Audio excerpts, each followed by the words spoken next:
थे कोशिका के बारे में हम लोग पढ़ लिए थे। ठीक है कि कोशिका जो है कैसे कहाँ कहाँ एग्जिस्ट करता है और कोशिका जो है कैसे कितना कोशिका का आकार कैसा होता है, कोशिका में विविधता कैसा है, मतलब हर एक प्रकार के कोशिका हर एक जीव का कोशिका अलग अलग होता है ना। उसमें हम लोग को देखे थे लिकोसाइट वगैरह सब कुछ देखे थे, है ना। कोशिका के परिभाषा को देखे थे।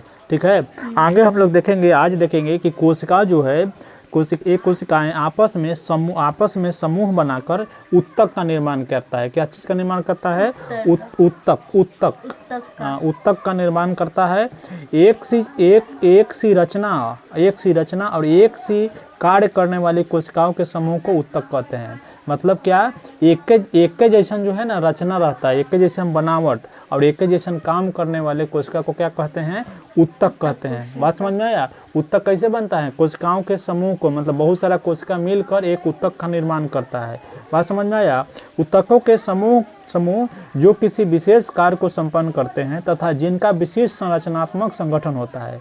ठीक है, अंग कहलाते हैं। ठीक है, जब उत्तक मिलता है आपस में, जब उत्तक का समूह जब बनता है और उत्तक आपस में मिलता है तो अंग का निर्माण करता है। किसी का निर्माण करता है? अंग का निर्माण करता है। उदाहरण स्वरूप हम भोजन के पाचन की संपूर्ण प्रक्रिया को ले तो सबसे पहले भोजन का अंतर्ग्रहण होता है। क्या होता है? अंतर्ग्रहण हुआ, फिर उसका पाचन, अवशोषण, स्वांगीकरण और अनपचे भोजन का मल के रूप में शरीर से बाहर निकलना। ठीक है, जब हम लोग भोजन करते हैं तो उसमें क्या होता है? सबसे पहले अंतर्ग्रहण, मतलब शरीर के अंदर जाए, मुंह से खाएं तो यहाँ इसके साथ लाइरिक्स से होते हुए जो है ना शरीर के स्टोमच में पहुंचता है। ठीक है, तो फिर उसका पाचन होता है।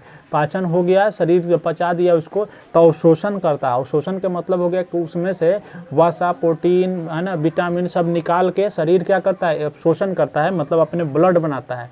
अब ब्लड बनाकर सब शरीर के टिश्यू तक पहुंचाता है। समझ में आया?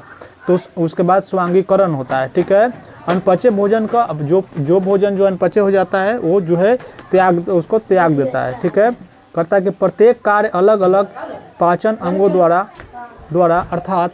अर्थात मुख, अमाशय, आंत, यकृत आदि द्वारा संपन्न होते हैं। है ना, कह रहा है कि प्रत्येक कार्य अलग अलग पाचन अंग द्वारा, है ना, सभी कार्य जो है अलग अलग पाचन अंग द्वारा अर्थात मुख, अग्नाशय, आंत, यकृत इत्यादि द्वारा संपन्न होता है। सबका काम अलग अलग होता है। आंत का काम अलग है, अमाशय का काम मुख के द्वारा, ठीक ना, ये सब अलग अलग होता है। मुख, अमाशय, आंत, यकृत, ठीक है, आदि समूह से एक विशेष तंत्र की रचना होती है। ये सब जो है एक प्रकार से मिलकर क्या बनाता है? एक तंत्र की रचना बनाता है। तंत्र का मतलब हो गया कि जैसे खाना बनाने वाला तंत्र, ठीक, खाना पचाने वाला तंत्र हो गया।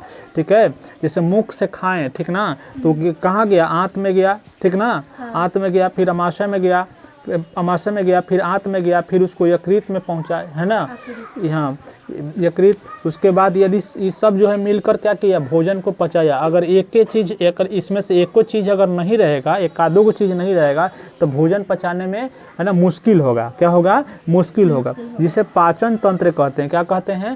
पाचन तंत्र कहते हैं। इस प्रकार जीवों में श्वसन तंत्र, है ना, जीव होता है उसमें क्या होता है? श्वसन तंत्र, परिसंचरण तंत्र तथा उत्सर्जन तंत्र आदि होते हैं। सभी अंग तंत्र मिलकर जीव या विशिष्टि का निर्माण करते हैं। तो एक व्यक्ति में जो है सब तरह के अलग अलग तंत्र होते हैं। जैसे पाचन तंत्र हो गया, पाचन तंत्र में सब इसे जैसे आ गया ना, मुख आ गया, अमाशय आ गया, यकृत आ गया, है ना, तो पाचन किया। श्वसन तंत्र जो श्वसन करने में शरीर को जो है सहायता करता है। श्वसन तंत्र में बहुत सारा अंग होगा। परिसंचरण तंत्र में हो गया कि ब्लड, ये जो ब्लड है ना, ब्लड का शरीर के पूरा भाग तक पहुंचाना जो है ना काम होता है। तो परिसंचरण तंत्र में हार्ट हो गया, हार्ट, हृदय जिसको बोलते हैं। तो हृदय भी हमारे शरीर को बहुत पंप करता है, तब जाकर शरीर के हर एक भाग में जो है ना पहुंचता है ब्लड, ठीक ना। तो हार्ट हो गया। उसके बाद नस हो गया। नस नहीं रहेगा तो खून पहुंचेगा? नहीं पहुंचेगा,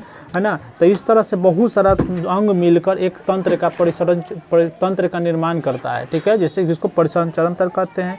उत्सर्जन तंत्र इसी तरह से है। तो बात समझ में आया कि नहीं आया? हाँ, आ गया।